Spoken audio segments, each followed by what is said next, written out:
Olá, sejam bem-vindos a mais uma aula do conteúdo de História do 8º ano.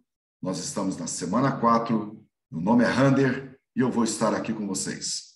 O tema da nossa aula, imperialismo e racismo, frutos da industrialização. A construção do mundo industrial começou na Inglaterra ainda na metade do século XVIII. Durante quase 100 anos, esse país esteve sozinho na produção e desenvolvimento de tecnologias industriais e no uso de fontes de energia.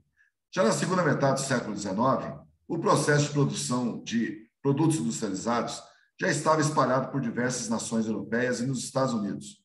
Novas tecnologias foram surgindo, como a fabricação do aço, o dínamo e o motor a combustão. O carvão mineral começou a ser substituído pelo petróleo como fonte energética. Com o avanço da industrialização, aumentou também a concorrência entre grandes empresas. Para superar essa concorrência, os grandes capitalistas faziam uma guerra econômica, mantinham os preços bem baixos para sufocar e falir os concorrentes menores, resultando assim na concentração de riqueza e de controle dos mercados. As empresas falidas eram incorporadas às grandes empresas, formando dessa forma os conglomerados e associações, trusts, cartéis e holdings. Uma das consequências dessas disputas concorrenciais do aumento da industrialização foi a política imperialista. O imperialismo ou neocolonialismo, a partir de 1870, a disputa entre as potências capitalistas por colônias ou áreas de influência e exploração nos continentes africano e asiático, preferencialmente.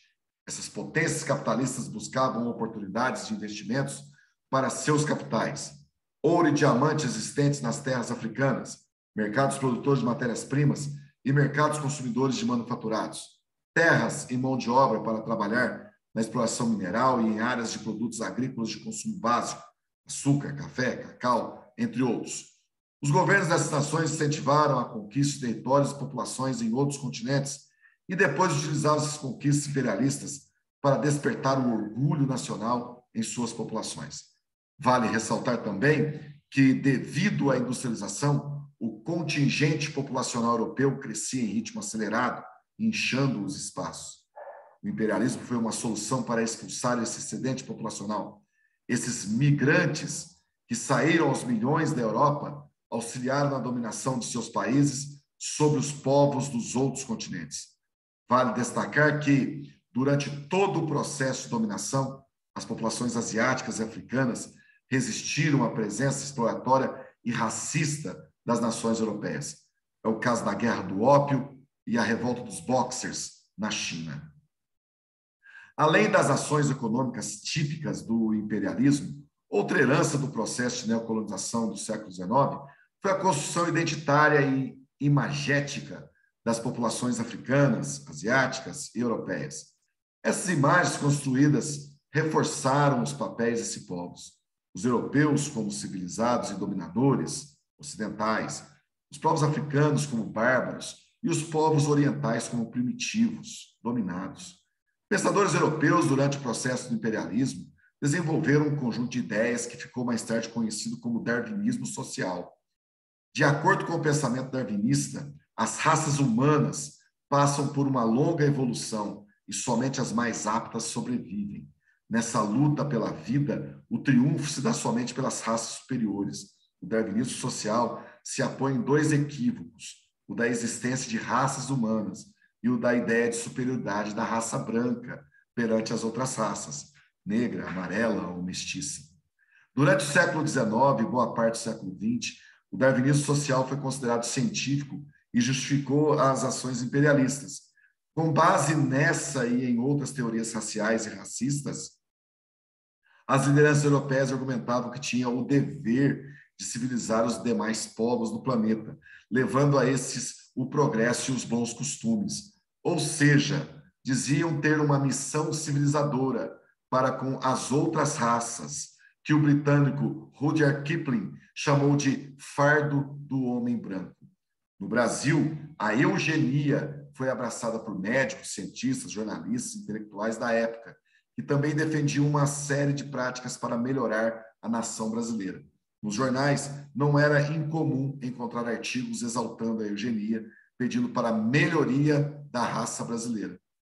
Um dos seus notórios defensores foi o escritor Monteiro Lobato, que ativamente se dedicou a publicar obras eugenistas e propagar esse pensamento racista pelo país. Vamos para as atividades, diretamente para as respostas. A justificativa usada foi a superioridade do homem branco europeu sobre as demais raças. Ele se baseou na eugenia, no darwinismo social. Número 2. Explique os princípios do darwinismo social. O darwinismo social prega uma ideia de hierarquia entre as sociedades. Desse modo, seria possível falar que determinada sociedade é superior à outra. Essa hierarquização estaria associada a uma dinâmica competitiva existente entre os indivíduos. Defina eugenia.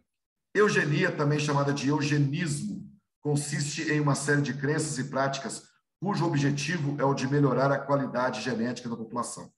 Uma das justificativas para a existência da eugenia é de que as raças humanas consideradas superiores prevalecem no ambiente de maneira mais adequada. Resposta do número 4, darwinismo social, eugenia, imperialismo. Número 5, eles monopolizam o mercado e combinam preços. Sem concorrência, o consumidor paga mais caro, fica mais pobre, enquanto as empresas ficam mais ricas. Muito obrigado a todos e até a nossa próxima aula.